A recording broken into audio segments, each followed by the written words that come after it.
If you have double tapped on every single graphic eyeliner photo that you've come across on TikTok, Instagram, Pinterest, but you've never to this day actually attempted one, or you attempted it one time and then you gave up because you're like, this isn't actually wearable, my eye shape doesn't suit this, it's too dramatic, it's not for every day. I'm here to burst your bubble because that's just simply not true. Today I'm going to talk to you about graphic liner myths that you just need to stop believing. If you're new here, hi, my name is Miss Megan. I've been doing makeup for 15 years. 13 of them I worked for MAC. And if there's anything you need to know about a MAC certification process and MAC skill drills and MAC trend and Fashion Week trends, I am no stranger to a graphic liner. It's actually one of my favorite makeup looks and one of looks that I have on rotation. So if you want to hear about graphic liner myths that you have to stop believing, please keep on watching. I'm legitimately getting ready for the day and I want to redo a look I did on one of my weekly revival calls because I loved it. I made it up on the spot. Tell me I took a picture of it. Am I gonna have to do this from memory? That's really gonna bother me. Okay, no. Okay, you can kind of see the shape here. Even though this isn't like a graphic liner specifically, it's still a graphic look. The first time I ever did a graphic liner, let's see if I can actually find one. The oldest stuff I have on my phone is like 2016.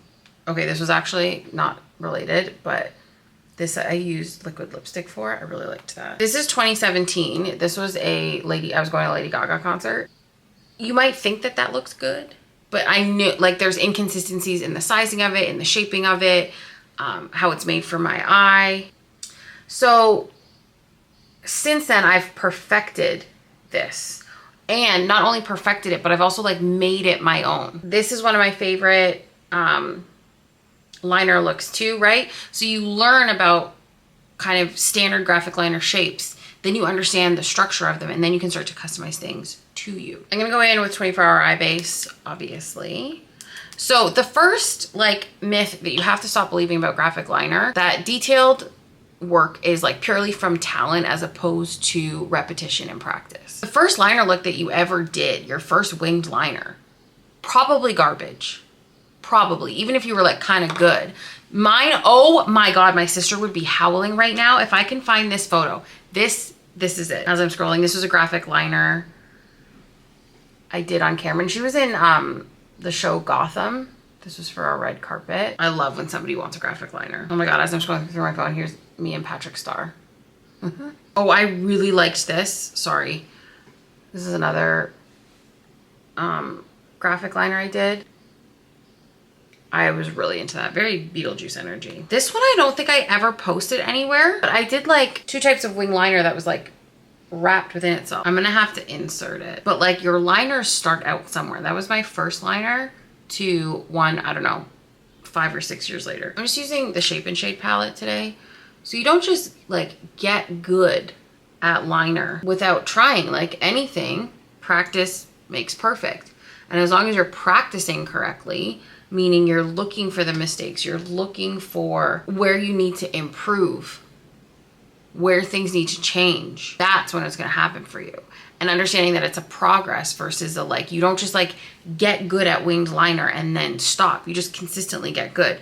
Unless you're somebody that's like really married to having a specific shape and you're like only going to wear your liner that way, that can be a little bit different. Attempting, 10 tiny wings versus just like one attempt and then giving up is way better. I'm gonna go in with Whisper from Timmery.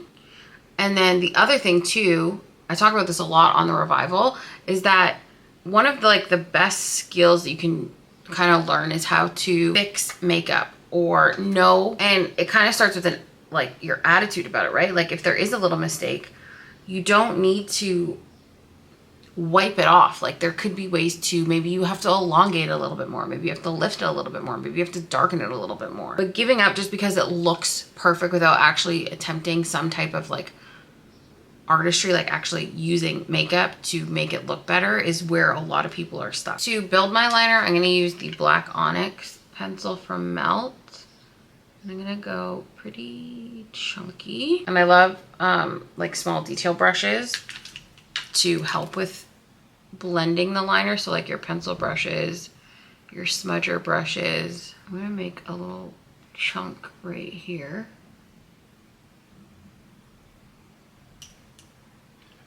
I'm gonna move this up a bit. gonna just work this really lightly in the outer corner. I'm gonna take some of that Shape and Sculpt color and just, oh, no, that's the wrong color. Alert the press, alert the press. We don't want that. That was taupe, I thought. Like taupe sculpting powder. Okay, I'm gonna go over that with Coquette. And yeah, and I'm just gonna build this up a little bit.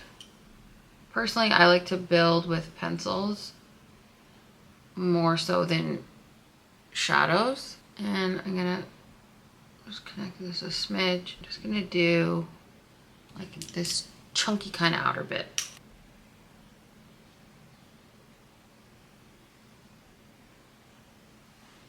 And we'll leave that like this for now. Myth number 2 that you need to stop believing is that everything is just like too dramatic. This is too dramatic for every day. You can't, even just like wing liner being too dramatic for every day. A lot of people think that too. But like everybody needs to pause, because what about like this liner, for example, right? Does this even fit your eye shape? Is this something that stylistically you would actually wear? What's the rest of the makeup look gonna be? Why does it need to be black? Like there's so many different ways that you can look at it. So even just extending your wing a little bit, making it a little bit thicker, maybe adding a little bit down here, just tiny little movements. That's your entry-level Intergraphic liner. If you just do a basic wing and then you change it up a little bit, you're already ahead of most people who wouldn't have even attempted it. Another really great way to experiment as well is with color. So even just taking your liner, right? Thickening it up a bit and changing the color of it. Taking it from black to eggplant to like midnight blue. That's also going to like unlock some type of creativity, anything in your mind. And again, like a colored liner alone is like a statement liner itself. What textures are you using? Like, are you playing around with metallics? Are you playing around with glitters? Like, how are you making the eye itself have like a little bit more interest? And like I've said this in like hundreds of videos, are you customizing it to the rest of your makeup? How are you making this make sense? If it's the first time that you're doing a graphic liner and you still put on your same regular lip, well, maybe that's not gonna work. Maybe like you have to customize it, right? You need to alter these things. I'm taking a little bit more of the Timmery shade and just cleaning up inside the eye. I'm gonna take a little bit of Omega on the same brush.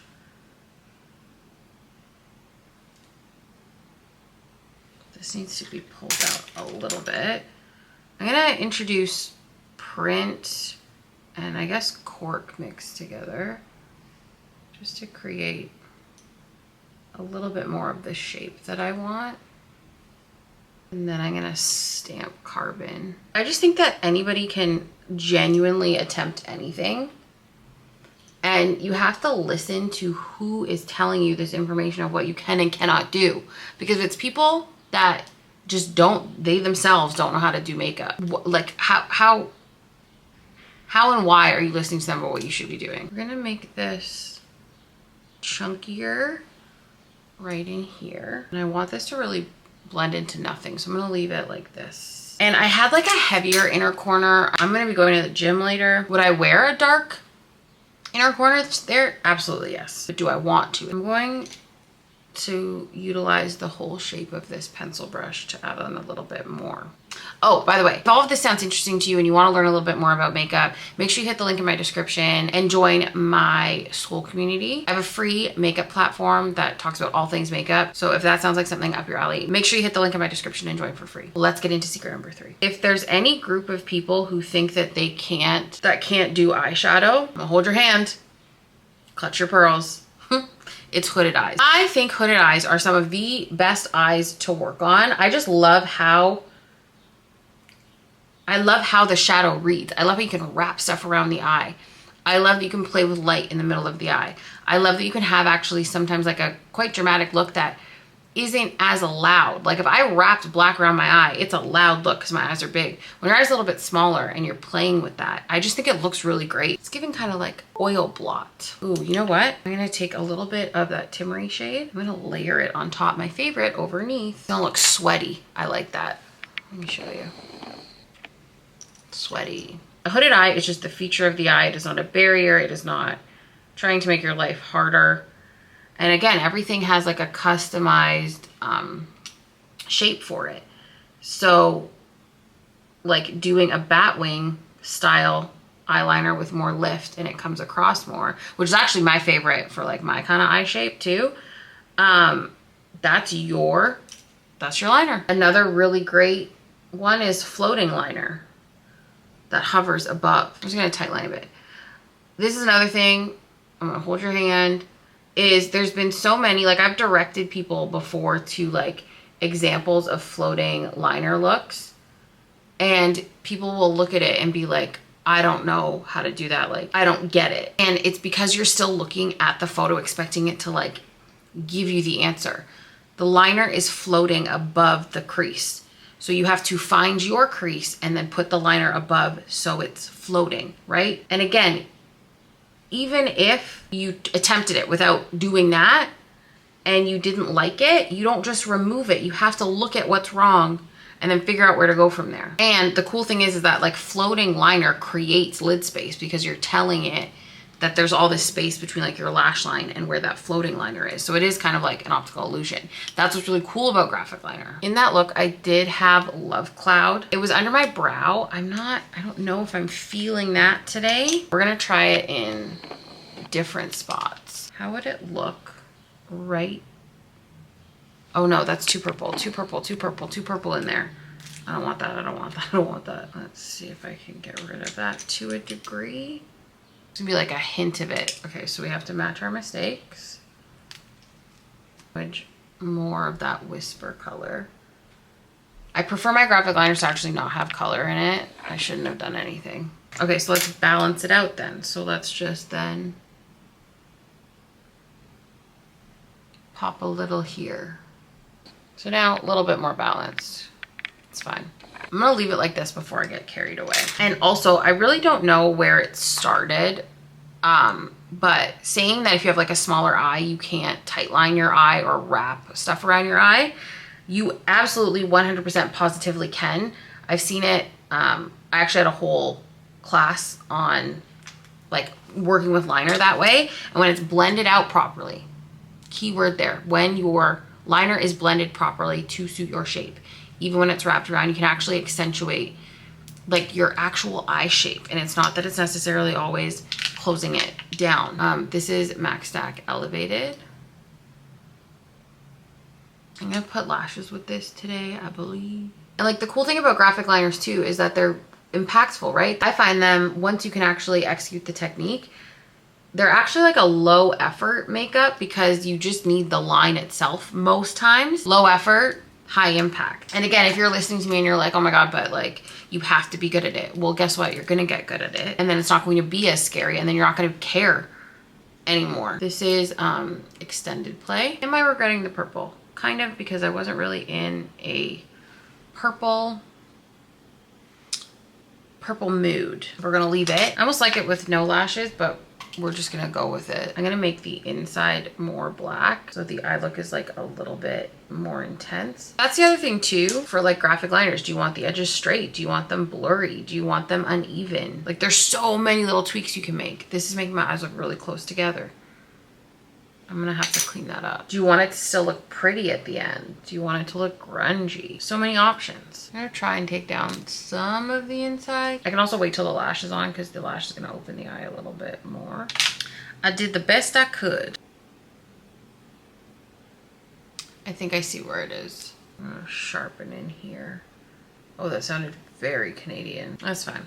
Actually, I'm just gonna smush some whisper in there. Yeah, that's better. So this is what we're working with. Kind of shadowy. You just got like a little pop of that purple in there. And I'm just covering the band a bit. Lashes make it a little bit more pretty, where like without the lashes, the shape shows more. So it's like a little bit more editorial.